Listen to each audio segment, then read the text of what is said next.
oportunidad de poderme dirigir a ustedes en esta tarde. Ya tarde porque ya pasamos de las 12 del mediodía. ¿Pueden tomar sus lugares, hermanos? ¿Pueden tomar sus lugares? Y déjenme le digo, amados hermanos, que hemos llegado al final de un trimestre de enseñanzas. Y esta última lección, hermanos, debe de ponernos, dijo un hermano, a vivir con miedo. No, hermanos. Hay dos tipos de personas que van a enfrentar el momento que acabamos de estudiar. Jesucristo, cuando hablaba en los evangelios respecto a estos momentos, decía: unos se van a secar a causa de la expectación, van a tener temor por el sonido de la mar, por los rumores de guerra, por las enfermedades, por todo aquello que va a estar sobreviniendo a la redondez de la tierra. Pero va a haber otros en medio de esta situación que van a levantar sus manos y van a levantar su cabeza, porque su redención va a estar mucho más cerca, dice. Unos van a estar con miedo, con temor, y otros, ¿cómo van a estar, hermanos? Gozosos, alegres. Y es este momento que nos pone la enseñanza, la escritura, de qué lado quiere estar usted. Hasta este punto de la enseñanza que hemos recibido de la no violencia, o que la violencia no está recomendada en las escrituras, Dios no nos hizo violentos, hermanos. Tampoco Dios nos hizo para que sufriésemos o viviéramos en sufrimiento. Esa es la idea que nos vende el mundo. Y el mundo dice, hermanos, que de este lado hay prosperidad, hay paz. ¿Para qué te pones en ese lado donde el camino es difícil, donde es angosta la puerta y no es ancho aquí donde estamos nosotros? Nos va mucho mejor, hermanos. Si usted lee el Salmo 73, va a encontrar a un hombre que está describiendo cómo aquellos que están por la puerta ancha, que van por el camino ancho, que están viviendo, hermanos, no con el temor de Dios, sino fuera del temor de Dios, tienen plenitud en todo. No están ellos en el trabajo pesado, no se cansan ni se fatigan con el sol. Sus animales, todos ellos echan crías por montones. Todo lo que tocan prospera, dice Salmo 73. Y yo estoy todo el día trabajando y no tengo nada, no recibo nada. Léalo todo en casa, hermanos, y va a encontrar que la parte final dice: hasta que he venido al conocimiento de Dios, entiendo su postrimería.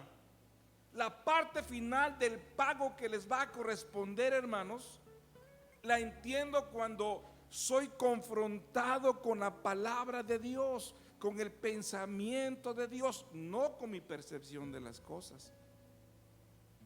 El salmista comienza en ese salmo con esta frase: ciertamente bueno es Dios Israel a los limpios de corazón.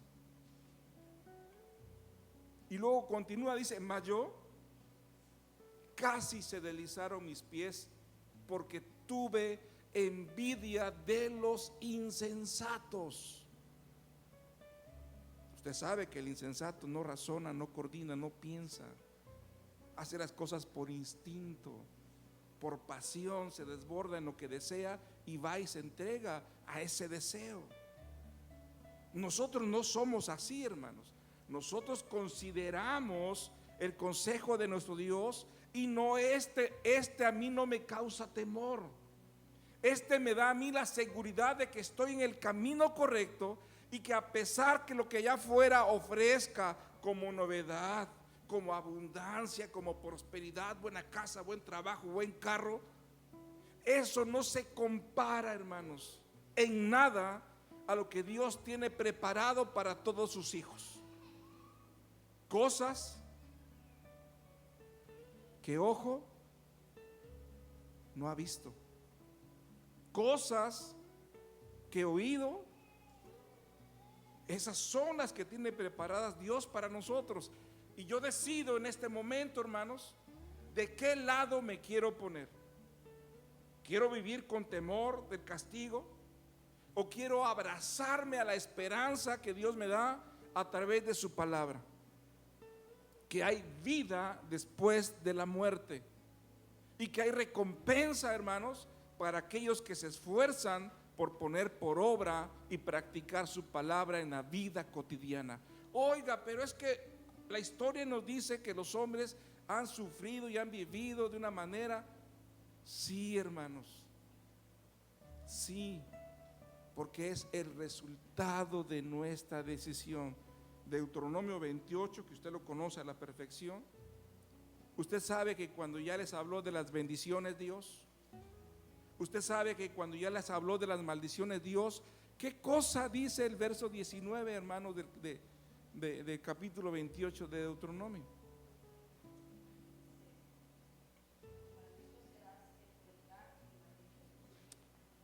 Posiblemente estoy tomando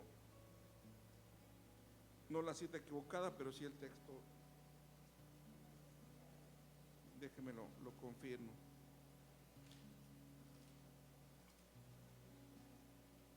Perdón, es el 30 de Deuteronomio, el verso 19, lo leo yo. A los cielos y a la tierra llamo por testigos hoy contra vosotros, que os he puesto delante, ¿qué, hermanos? ¿Y qué más? La bendición y la maldición. ¿Y cuál es la recomendación que hace Dios, hermanos? ¿Qué le está diciendo Dios en este momento?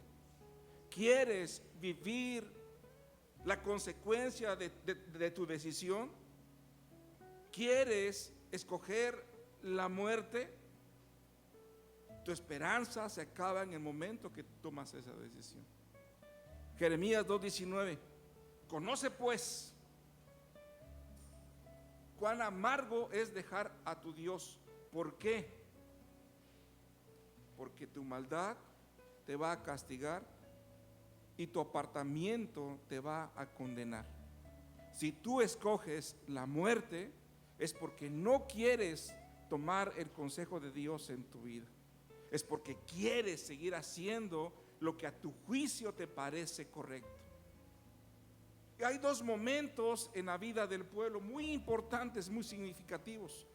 Moisés le dice al pueblo: hasta este momento no han recibido la tierra que juró Dios por promesa a Abraham, a Isaac y Jacob. Y hasta este momento ustedes hacen lo que bien les parece. Pero cuando ya tomen el reposo de Jehová nuestro Dios, las cosas van a ser diferentes. Tus costumbres, tus hábitos, lo que tú eras allá, lo que tú eres hasta este momento, pasando el Jordán, se acaban, se terminan. ¿No dice Pablo que todos fueron bautizados bajo la nube que los guiaba? ¿Y no dice Pablo que todos fueron bautizados en agua porque pasaron el Jordán? ¿No recibieron una novedad de vida? ¿No fueron evangelizados como nosotros, hermanos? En su salida de Egipto, su camino por el desierto, hasta el momento en que entraron a tomar la herencia que Dios les había prometido. Hasta este momento, dice Moisés, hacen lo que ustedes piensan que está correcto. Cuando pasen el Jordán, ya no van a ser sus pensamientos, va a ser la voluntad del Señor. Y llega otro momento en la vida del pueblo cuando Josué les vuelve a referir la misma situación al pueblo, porque no consultaban la palabra de Dios. Si el juez al que acudían le decían: tienes que hacer esto, pero ¿por qué yo? Si fue el animal de mi vecino el que se metió a mi parcela, ¿por qué yo, si él vino a mi casa a arrebatarme lo que es mío? ¿Por qué tengo yo que hacer esto? Porque tú estás escogiendo la vida. Porque la palabra de Dios es vida y vida en abundancia. Y lo dice el Señor Jesucristo.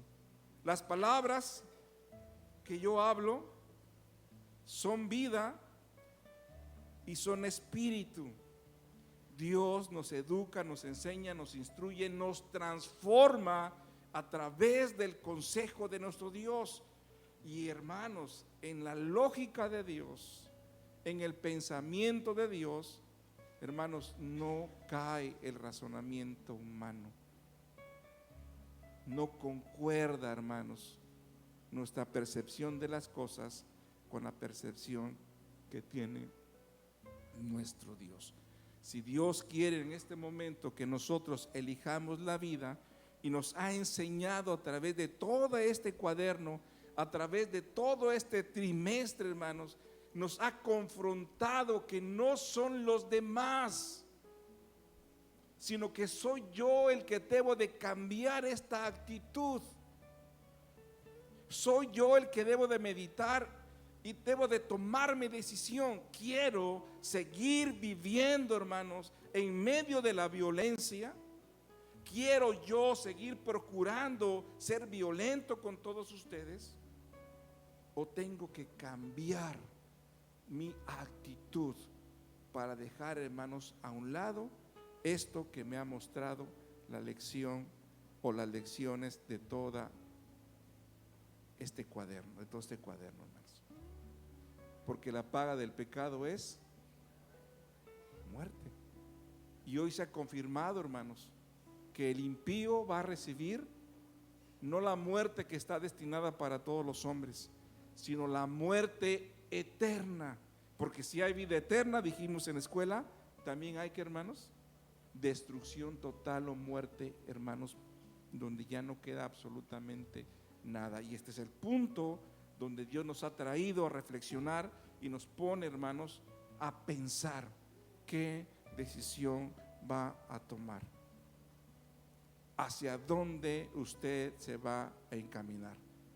Y hay un conflicto siempre en nosotros, pero así como está el conflicto, también está, hermanos, la revelación de nuestro Dios para nosotros. Quiero que vaya conmigo, aunque voy a tomar un ejemplo, yo te les explico, hermanos, a la segunda carta de Corintios.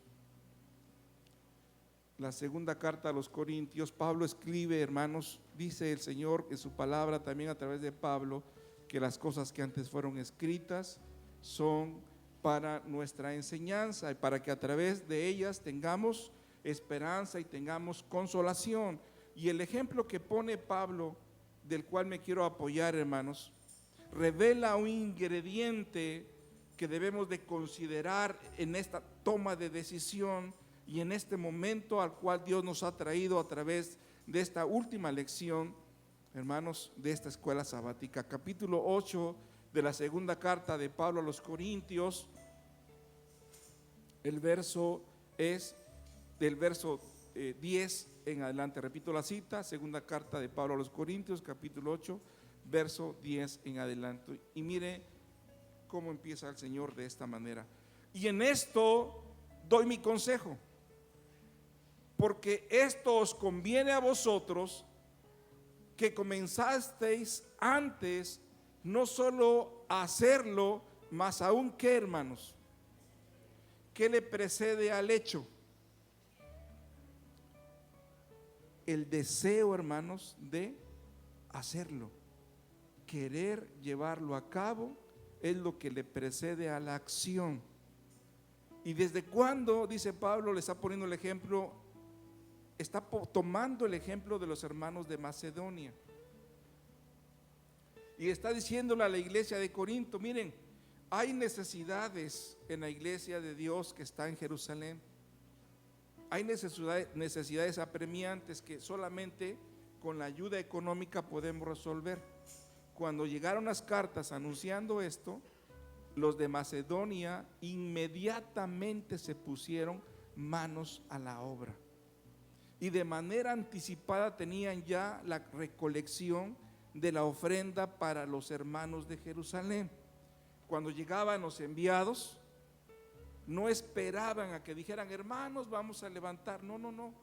el encargado de la iglesia decía: hermano, aquí está la ayuda para los hermanos pobres, para los menesterosos que están en Jerusalén. Y le entregaban, hermanos. No había necesidad de hacer una solicitud, porque ellos de manera anticipada estaban preparándose. Y este ejemplo es el que nos pone el apóstol Pablo en nuestra toma de decisión, porque muchas veces nos pasamos pensando en hacerlo, pero no lo llevamos, hermanos, a una realidad. Nos imaginamos: y voy a ir con el hermano porque ya el hermano dejó de hablarme, y voy a ir con el hermano porque yo sé que es un malentendido. Mañana,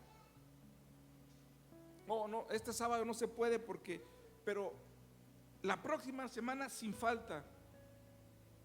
Y pasó un sábado, y pasó otro sábado, y ya tenemos, hermanos, un mes, y la intención está en mí, pero pasó tiempo, hermanos, y las diferencias de opiniones que tenemos, cuando no las solventamos, no las corregimos, cuando no nos ponemos en paz, esa diferencia se enraiza, se cubre, se guarda, y al tiempo, hermanos, da su fruto.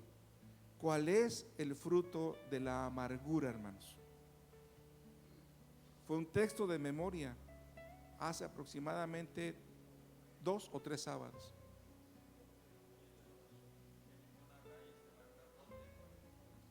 ¿Cuál es el resultado, hermanos, de que la amargura brota en nosotros? ¿Cuál, hermanos? Que yo me ponga mal y que me enferme, que me duele la cabeza y me duele el estómago, se me amargue la boca cada que veo al hermano que me hizo algo, y se va a ver, y le hago así al hermano: acuérdese, lo vi en el Congreso de Jóvenes, usted no me saludó, hermano. Yo sé, y le diré una camisa bien bonita.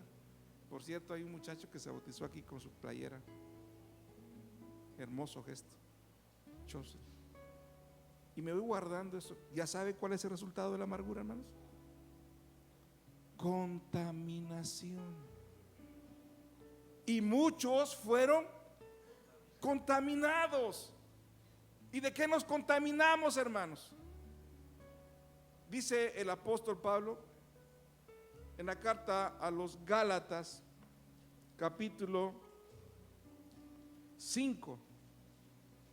Sí, no lo sabemos de memoria porque los conocemos. 5:17. Porque la carne codicia contra el espíritu, y el espíritu contra la carne, y estas cosas, ¿qué, hermanos? ¿Por qué no logro concretar lo que estoy pensando? ¿Por qué no logro aterrizar la intención de ponerme en paz con mi hermano, con mi hermana?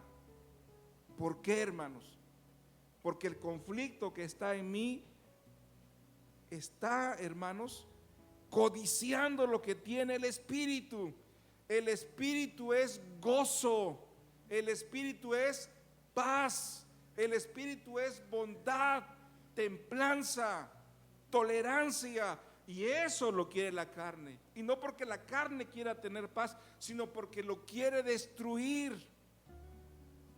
Cuando ve que tenemos paz y por fin nos pusimos de acuerdo para algo, hermanos, no falta alguien que cae en esta situación. Dice, hermanos, el verso 19: y manifiestas son las obras de la carne, que son adulterio, fornicación, inmundicia. ¿Algunos de ustedes saben qué significa disolución? Yo creo que ustedes han tomado, hermanos, un bote de agua y han dejado caer jabón. Meten la mano, lo revuelven. ¿Y qué pasó con el jabón, hermanos? ¿Cómo, hermanos? Se disuelve. Disolución es disolver. Y cuando yo veo que mi hermana y mi hermano se llevan muy bien, mi intención de la carne es disolver esa amistad. Cuando ya veo que nos pusimos de acuerdo y que estamos y le vamos a dar para adelante, la intención de mi carne es Yo tengo algo que decir. A mí no me preguntaron. A mí nadie me dijo nada. Pero es que, hermanos, la mayoría, a mí nadie me preguntó. ¿Cuál es la intención, hermanos, de esa actitud? El acuerdo es disolverlo.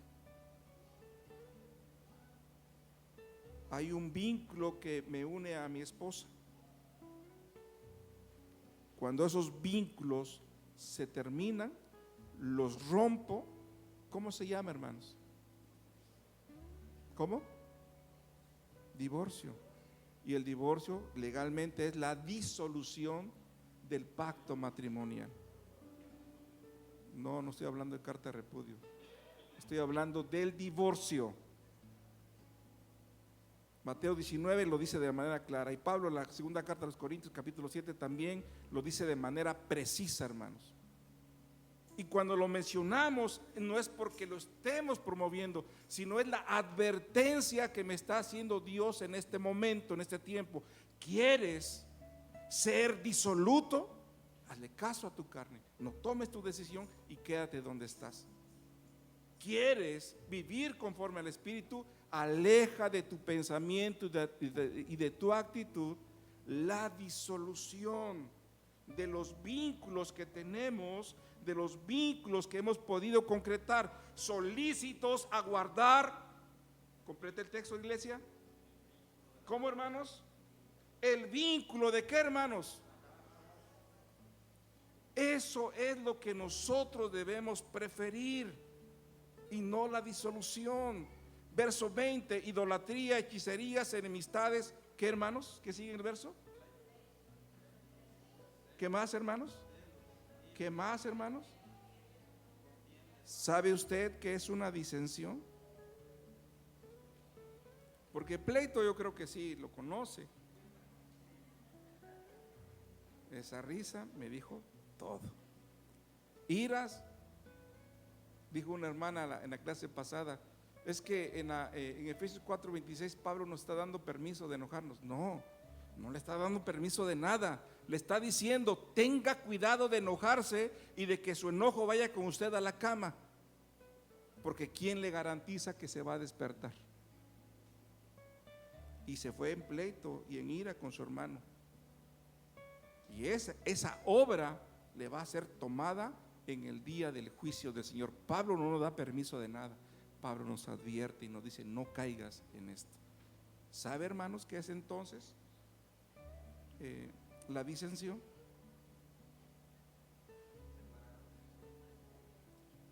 Disentir. Que yo y mi hermano, que yo y mis hermanos tengamos opiniones contrarias, diferentes. Y vemos en la Escritura cómo Pablo y Pedro, hermanos, tuvieron cuestiones diferentes. Y vemos en el capítulo 15 del libro de los Hechos Apostólicos que los apóstoles tenían posturas diferentes en relación a la circuncisión que unos predicaban y la no circuncisión que Pablo predicaba. Y fue convocada una reunión, un concilio para poder, hermanos, arreglar esa disensión. Cuando yo argumento algo, pareciera ser que me apasiono en lo que digo. Cuando usted dice algo, pareciera ser que se emociona en su dicho porque tiene la razón o le parece que tiene la razón. Pero cuando se termina el debate analítico y concertamos, hermanos, en algo, esas opiniones quedan, hermanos, resueltas. Si usted lee el capítulo 15 del libro de los Hechos Apostólicos en su casa,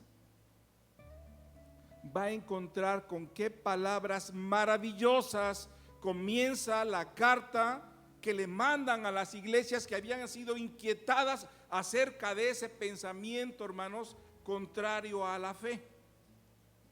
Le resumo, que nos ha parecido bien a nosotros y al Espíritu Santo escribiros estas cosas.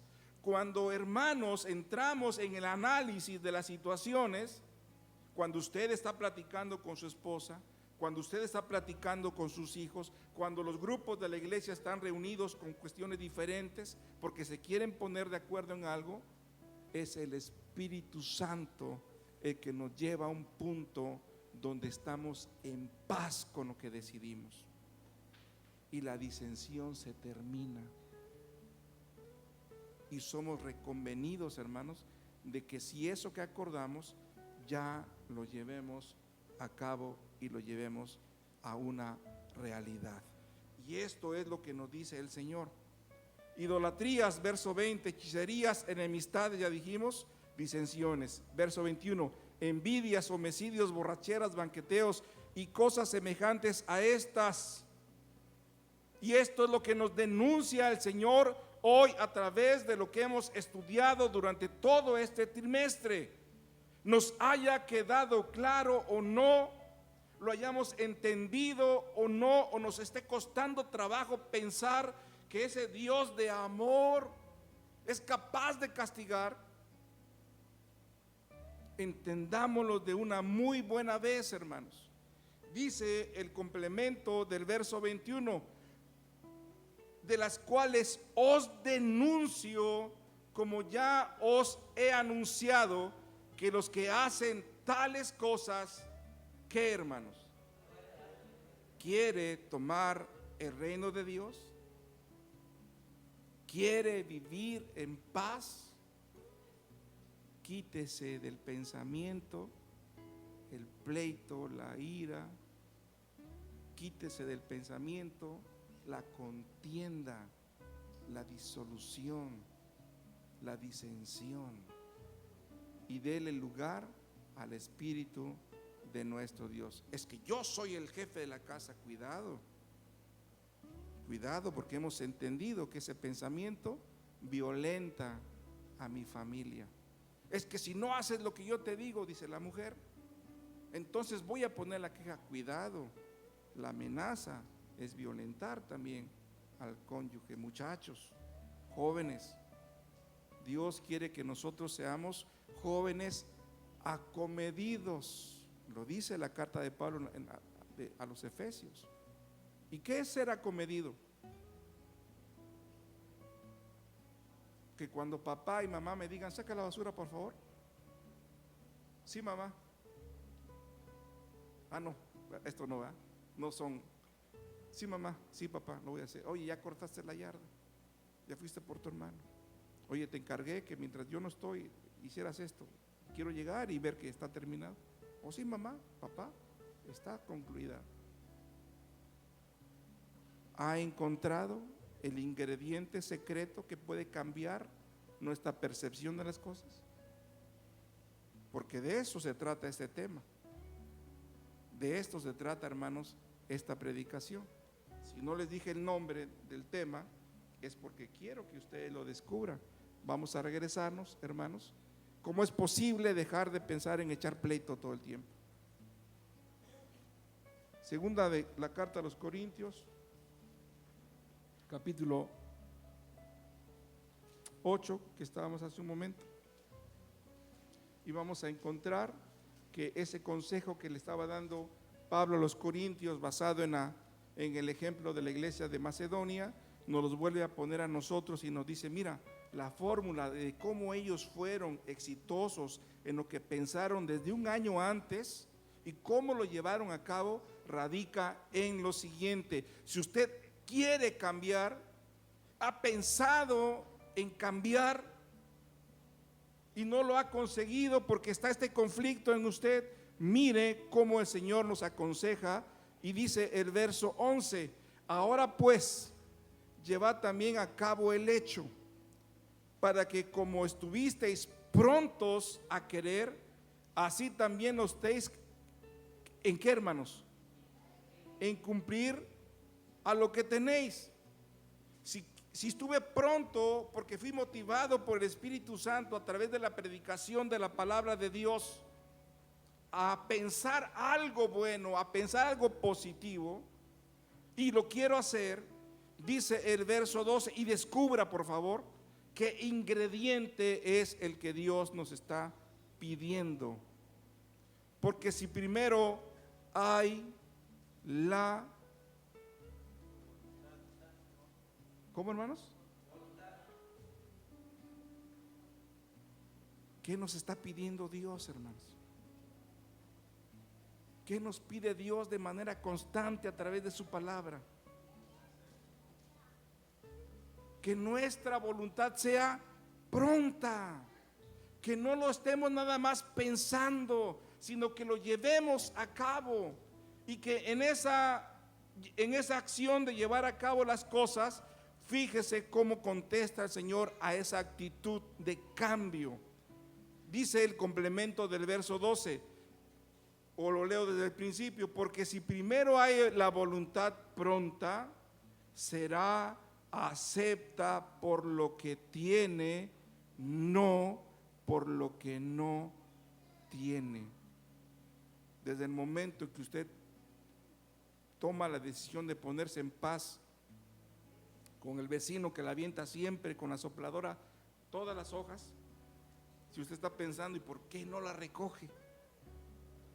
¿Por qué o el compañero de trabajo que siempre le pone o le echa carrilla porque usted no come puerco, o porque usted no va al partimiento del pastel cuando uno de sus compañeros cumple, hermanos, o no participa de los tamalitos de las fiestas, o le llevan su calaverita y usted le dice no hay, hermanos, allá afuera, y no falta alguien allá afuera que diga no le des a él porque él es bien, y ocupan expresiones despectivas respecto a nosotros, a nuestros hijos. Pero aquí dice, hermanos, el Señor, que el deseo de hacer, acompañado con el ánimo de llevar a cabo o de hacer las cosas, ya es una ofrenda aceptada por lo que tiene, no por lo que le falta. Cuando usted tiene voluntad de resolver un problema, ya lleva más del 50% resuelto. La voluntad es más del 50% en la resolución de los conflictos o de los problemas. ¿Había pensado en ello, hermano? Yo no quiero, la verdad, sufrir el castigo de los impíos, nada más porque no quise, o nada más porque yo era el de la ley. Esas son obras de la carne. Es orgullo, es ego. Cuando someto mi orgullo y mi ego, hermanos, al consejo de Dios, yo soy aceptado por ello. Cuando yo actúo con sencillez, con humildad, tengo bienaventuranza. Bienaventurados los pacificadores. ¿Por qué? ¿Se da cuenta, hermano? ¿Se da cuenta cómo es? Hermanos, que es difícil llevar a cabo lo que usted me dice. Filipenses capítulo 2.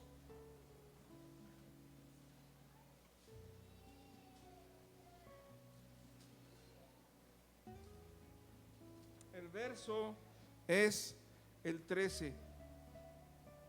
Dice: porque Dios es el que en vosotros obra. Así que, hermanos, ¿y qué más obra? Hermano, entonces no se aleje del consejo de Dios. Trábese de la mano derecha, porque así lo dice el salmista en el Salmo 73, que les he recomendado que lo lean. Trabaste de mi mano derecha y hazme guiado según tu consejo. Trábese de la mano de Dios, trábese del consejo de Dios, y aunque el mundo piense que usted está siendo menospreciado, usted sabe que por llevar a cabo la palabra de Dios en su vida, usted es una ofrenda aceptable a nuestro Dios, porque es Dios quien nos motiva a querer, y es Dios quien está motivando también a hacer las cosas. Pablo dice, hermanos, que nuestra suficiencia no viene del mundo ni de los hombres. Nuestra suficiencia viene de Dios, hermanos, el cual nos ha considerado y nos ha tomado como sus hijos. Lea por favor lo que dice el verso 15. Y esta es la razón de ser, y esto es el motivo, hermanos, de por qué Dios nos pide que pongamos nuestra voluntad en las cosas que Dios quiere que hagamos. Verso 15 dice: para que seáis como, hermanos, y como más, y sean llamados, y con toda la autoridad y potestad que dice el evangelista San Juan. A lo suyo vino y lo suyo, pero los que le recibieron, dióles potestad de ser llamados. Usted, cuando pone su voluntad en la resolución de conflictos, usted cuando pone su voluntad para estar en paz con los demás, usted cuando acepta de manera pacífica, hermanos, el acuerdo que tenemos como iglesia, como grupo, en familia, usted está siendo hijo de Dios sin culpa, irreprensible y sencillo. Y usted, dice el verso 15, en medio de la nación maligna y perversa, fíjese bien lo que usted está haciendo y lo que le está testificando al mundo, entre los cuales, ¿qué, hermanos? ¿Cómo, hermanos? Resplandecemos como luminares en medio de este mundo. Y cuando usted resplandece, dice Isaías, el profeta, levántate y resplandece porque ha nacido. Amén, hermanos, porque la luz del evangelio usted la está anunciando a través no de lo que piensa, sino a través de lo que usted hace. No, hermanos, de la intención, sino de llevar a cabo todas las cosas. Póngase de pie, vamos a concluir. ¿Cuál fue el tema, hermanos, de esta tarde? La voluntad pronta. Y quiero que vaya conmigo a leer, hermanos, lo que dice el Salmo 143. Dijimos que Dios pone el deseo de querer y pone también el deseo de obrar.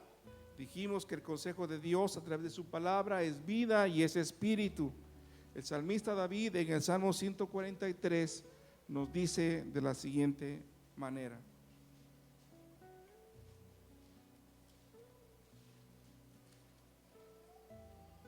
verso, hermanos, es el 10.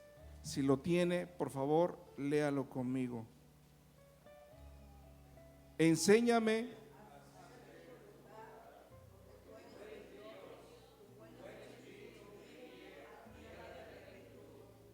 amén.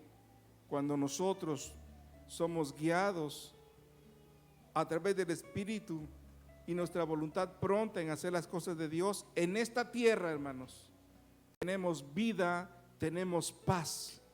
No como el mundo la da, pero tenemos paz. Y la esperanza que nos está reservada, hermanos, es de una vida eterna y de una paz duradera. Que el Señor los bendiga. Paz a vosotros.